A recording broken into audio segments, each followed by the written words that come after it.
ਚੜ੍ਹਦੇ ਪੰਜਾਬ ਨਾਲੋਂ ਵੀ ਸਾਨੂੰ ਵਧੀਆ ਲੱਗ ਰਿਹਾ। ਇੱਥੇ ਬਹੁਤ ਜ਼ਿਆਦਾ ਸਾਨੂੰ ਪਿਆਰ ਮਿਲ ਰਿਹਾ ਤੇ ਸਾਨੂੰ ਇੱਥੇ ਲਹਿੰਦੇ ਪੰਜਾਬ ਦੇ ਵਿੱਚ ਪਾਕਿਸਤਾਨ 'ਚ ਬਹੁਤ ਵਧੀਆ ਲੱਗਿਆ। ਬਹੁਤ ਸਾਨੂੰ ਪਿਆਰ ਮਿਲਿਆ। ਸਾਡੀ ਰੱਖਿਆ ਵਾਸਤੇ ਸਾਨੂੰ ਸਿਕਿਉਰਿਟੀ ਮਿਲੀ ਆ, ਉਹ ਵੀ ਸਾਨੂੰ ਬਹੁਤ ਵਧੀਆ ਹੈ। ਮਹਾਰਾਜ ਕਦੇ ਫੇਰ ਭਰੀ ਕਰੂਗਾ। ਅਸੀਂ ਨਨਕਾਣਾ ਸਾਹਿਬ ਦੇਖਣ ਨੂੰ ਤਰਸਦੇ ਸੀ ਤਾਂ ਅਸੀਂ ਦੇਖਿਆ, ਪੰਜਾ ਸਾਹਿਬ ਦੇਖਿਆ, ਹੁਣ ਅੱਗੇ ਵੀ ਜਾਵਾਂਗੇ, ਲਾਹੌਰ ਜਾਵਾਂਗੇ ਤੇ ਸਾਨੂੰ ਬਹੁਤ ਵਧੀਆ ਲੱਗਿਆ। ਤਾਂ ਵੈਲਕਮ ਹੈ ਯਾਰ, ਸਾਰੇ ਜਾਂਦੇ ਨੂੰ ਵੀ ਸਾਡੀ ਅੱਖਾਂ 'ਚੋਂ ਵੀ ਪਾਣੀ ਆ ਜਾਂਦਾ।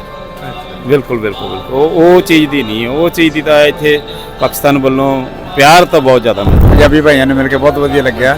ਤਾਂ ਸੁਣਦੇ ਸੀ ਤਾਂ ਉਵੇਂ ਹੀ ਹੋਇਆ, ਜਿੰਨੀ ਤਾਰੀਫ ਸੁਣਦੇ ਸੀ ਤਾਂ ਕਈ ਵੈਸੇ ਫਲਾ ਵੀ ਰੱਖੀ ਹੈ ਅਫਵਾਹ, ਵੈਸੇ ਫਾਲਤੂ ਦੀ ਤਾਂ ਉਹ ਤਾਂ ਨਹੀਂ ਹੈ ਕੁਝ ਵੀ। ਤਾਂ ਬਹੁਤ ਸੋਹਣਾ ਲੱਗਿਆ, ਵਧੀਆ ਲੱਗਿਆ ਮਿਲ ਕੇ। ਮਿਲਿਓ, ਮੈਂ ਤੁਹਾਡਾ ਪ੍ਰਵਚਾਰਕ ਮੀਆਂ ਆਸਫ ਅਲੀ ਤੇ ਪੰਜਾ ਸਾਹਿਬ ਹਸਨ ਅਬਦਾਲ ਮੈਂ ਮੌਜੂਦ ਹਾਂ। ਵਿਸਾਖੀ ਦੀਆਂ ਤਕਰੀਬਾਤ ਇੱਥੇ ਹੋ ਰਹੀਆਂ। ਮੇਰੇ ਨਾਲ ਇੱਕ ਆਏ ਹੋਏ ਆ ਚੜ੍ਹਦੇ ਪੰਜਾਬ ਤੋਂ ਪ੍ਰਾਹੁਣੇ, ਇਹਨਾਂ ਦਾ ਨਾਂ ਜਾਣਦੇ। ਕੀ ਨਾਂ ਹੈ ਤੁਹਾਡਾ? ਮੇਰਾ ਨਾਮ ਦਲੀਪ ਸਿੰਘ। ਤੁਹਾਡਾ ਕੀ ਨਾਂ ਜੀ? ਮੰਗਤ ਸਿੰਘ ਤੇ ਕਿੱਥੋਂ ਆਏ ਹੋ? ਜੀ ਅਸੀਂ ਹਰਿਆਣਾ ਪੰਜਾਬ ਬਾਰਡਰ ਇੰਡੀਆ ਤੋਂ। ਪਰਲੇ ਪਾਸੇ। ਤੇ ਤੁਸੀਂ? ਮੈਂ ਡਿਸਟ੍ਰਿਕਟ ਸੰਗਰੂਰ। ਸੰਗਰੂਰ। ਤੇ ਪਹਿਲੀ ਵਾਰੀ ਆਏ ਹੋ? ਹਾਂਜੀ, ਫਸਟ ਟਾਈਮ ਹੀ ਆਏ ਜੀ। ਤੇ ਕਿਹਦਾ ਲੱਗਿਆ ਆ ਕੇ? ਬਹੁਤ ਵਧੀਆ ਜੀ, ਬਹੁਤ ਸੋਹਣਾ। ਹਰ ਇੱਕ ਆਪਣੇ ਭਾਈ ਪੰਜਾਬੀ ਭਾਈਆਂ ਨੂੰ ਮਿਲ ਕੇ ਬਹੁਤ ਵਧੀਆ ਲੱਗਿਆ।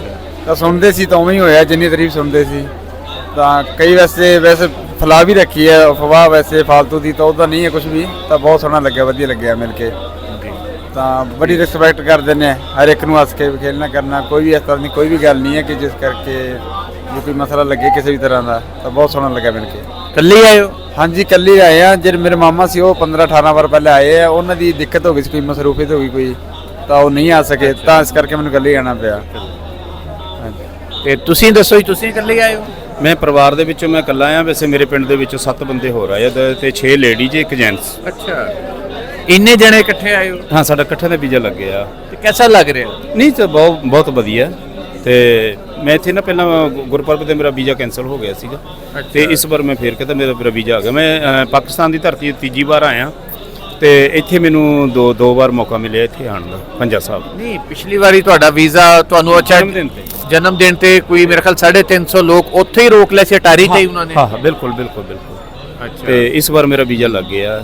ਤੇ ਉਹ ਵੀ ਬੜੀ ਅਜੀਬ ਕਹਾਣੀ ਹੋਈ। ਅਸੀਂ ਬਾਅਦ ਚ ਪੁੱਛਿਆ, ਰੌਲਾ ਪਾਇਆ ਵੀ ਇਹ ਕਿਉਂ ਰੋਕਤਾ? ਉਹ ਕਹਿੰਦੇ ਅਸੀਂ ਤੇ ਰੋਕਿਆ ਹੀ ਨਹੀਂ, ਉਹਨਾਂ ਨੇ ਆਪੇ ਹੀ ਰੋਕ ਲਿਆ ਉਧਰ। ਨਹੀਂ, ਇਹ ਪਾਕਿਸਤਾਨ ਤੋਂ ਮੇਰੇ ਪਾਸਪੋਰਟ ਤੇ ਮੋਹਰ ਲੱਗੀ ਹੈ ਤੇ ਉਦੋਂ ਮੈਨੂੰ ਕੋਈ ਪ੍ਰੋਜਲ ਨਹੀਂ ਆਇਆ ਸੀਗਾ।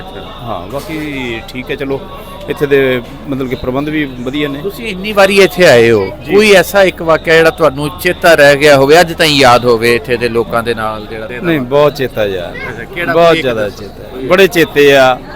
ਬਸ ਦੱਸ ਨਹੀਂ ਸਕਦੇ ਕਿ ਹੁੰਦੇ ਆ। ਬਹੁਤ ਵਧੀਆ। ਤੇ ਸਾਡੀ ਕਦੀ ਕਿਸੇ ਨੇ ਤੁਹਾਨੂੰ ਲੰਘਦੇ ਹੋਏ ਦਾਵਤ ਦਿੱਤੀ ਹੋਵੇ, ਕਿਸੇ ਨੇ ਤੁਹਾਡੇ ਕੋਲ ਕਰਾਇਆ? ਨਹੀਂ, ਉਹ ਚੀਜ਼ ਨਹੀਂ ਯਾਰ, ਕਮਾਲ ਦੀ ਗੱਲ ਹੈ। ਨਹੀਂ, ਕਿਸੇ ਨੇ ਜਾਂਦੇ ਹੋਏ ਤੁਹਾਨੂੰ ਕਿਹਾ ਹੋਵੇ ਕਿ ਸਰਦਾਰ ਜੀ ਸਲਾਮ? ਹਾਂ, ਉਹ ਤਾਂ ਹੈ ਹੀ। ਅੱਛਾ। ਉਹ ਤਾਂ ਵੈਲਕਮ ਹੈ ਯਾਰ, ਸਾਰੇ ਜਾਂਦੇ ਨੂੰ ਵੀ ਸਾਡੀ ਅੱਖਾਂ 'ਚੋਂ ਵੀ ਪਾਣੀ ਆ ਜਾਂਦਾ। ਬਿਲਕੁਲ ਉਹ ਚੀਜ਼ ਦੀ ਨਹੀਂ, ਉਹ ਚੀਜ਼ ਦੀ ਤਾਂ ਇੱਥੇ ਪਾਕਿਸਤਾਨ ਵੱਲੋਂ ਪਿਆਰ ਤਾਂ ਬਹੁਤ ਜ਼ਿਆਦਾ ਮਿਲਦਾ। ਤੇ ਇਹ ਤੁਹਾਡੇ ਨਾਲ ਹੀ ਆ ਜੀ? ਨਹੀਂ, ਹਾਂਜੀ। ਮੈਂ ਤਾਂ ਤੁਹਾਡੀ ਬੈਠ ਤੋਂ ਮੈਨੂੰ ਤਾਂ ਲੱਗਿਆ ਵਧੀਆ ਤੇ ਮੈਂ ਤਾਂ ਰੁਕ ਗਈ। ਤੁਸੀਂ ਪਹਿਲੀ ਵਾਰੀ ਆਏ ਹੋ? ਹਾਂਜੀ, ਪਹਿਲੀ ਵਾਰੀ ਆਏ। ਕਿਹਦਾ ਲੱਗ ਰਿਹਾ? ਬਹੁਤ ਵਧੀਆ ਲੱਗ ਰਿਹਾ। ਸਾਨੂੰ ਮਾਹੌਲ ਬਹੁਤ ਵਧੀਆ ਲੱਗ ਰਿਹਾ। ਚੜ੍ਹਦੇ ਪੰਜਾਬ ਨਾਲੋਂ ਵੀ ਸਾਨੂੰ ਵਧੀਆ ਲੱਗ ਰਿਹਾ। ਇੱਥੇ ਬਹੁਤ ਜ਼ਿਆਦਾ ਸਾਨੂੰ ਪਿਆਰ ਮਿਲ ਰਿਹਾ ਤੇ ਮੈਂ ਪਹਿਲੀ ਵਾਰ ਵੀਜ਼ਾ ਲਵਾਇਆ ਸੀ ਤੇ ਮੈਨੂੰ ਮਿਲ ਗਿਆ ਸੀ ਵੀਜ਼ਾ। ਇਹ ਜੀ ਗੱਲ ਨਹੀਂ ਵੀ ਮਿਲਿਆ ਨਹੀਂ, ਪਰ ਮੈਨੂੰ ਘਰ ਦੀ ਪ੍ਰੋਬਲਮ ਹੋਣ ਕਰਕੇ ਮੈਂ ਆ ਨਹੀਂ ਸਕੀ। ਐਤਕੀ ਦੂਸਰੀ ਵਾਰ ਲਵਾਇਆ ਤੇ ਮੈਨੂੰ ਆਉਣ ਦਾ ਮੌਕਾ ਮਿਲਿਆ ਤੇ ਸਾਨੂੰ ਇੱਥੇ ਲਹਿੰਦੇ ਪੰਜਾਬ ਦੇ ਵਿੱਚ ਪਾਕਿਸਤਾਨ 'ਚ ਬਹੁਤ ਵਧੀਆ ਲੱਗਿਆ। ਬਹੁਤ ਸਾਨੂੰ ਪਿਆਰ ਮਿਲਿਆ। ਬਾਕੀ ਸਾਨੂੰ ਸਾਡੀ ਰੱਖਿਆ ਵਾਸਤੇ ਸਾਨੂੰ ਸਿਕਿਉਰਿਟੀ ਮਿਲੀ ਆ, ਉਹ ਵੀ ਸਾਨੂੰ ਬਹੁਤ ਵਧੀਆ ਹੈ।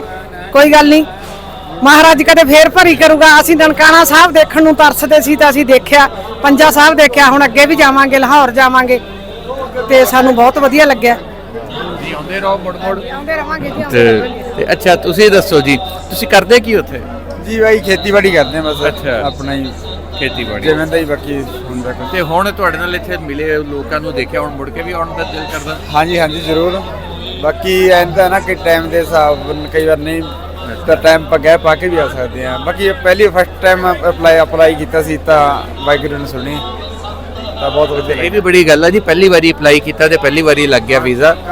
ਕਾਫੀ ਜਣੇ ਤਾਂ ਨਹੀਂ ਹੁੰਦਾ ਅਪਲਾਈ, ਮੈਂ ਦੇਖਿਆ ਸੁਣਿਆ ਵੀ ਹੈ, ਤਾਂ ਬਹੁਤ ਤਰਸ ਵੀ ਰਹੇ ਨੇ ਆਉਣ ਤੋਂ, ਪਰ ਆਪਣੀ ਪਹਿਲੀ ਵਾਰੀ ਹੋ ਗਿਆ ਕੰਮ ਜੋ ਵੀ ਹੈ। ਨਹੀਂ ਜੀ, ਬਿਲਕੁਲ ਆਓ ਜੀ। ਤੇ ਇਸ ਵਾਰੀ ਆਏ ਹੋ ਤੇ ਮੁੜ ਕੇ ਵੀ ਆਇਆ ਕਰੋ ਜਮਜਮ।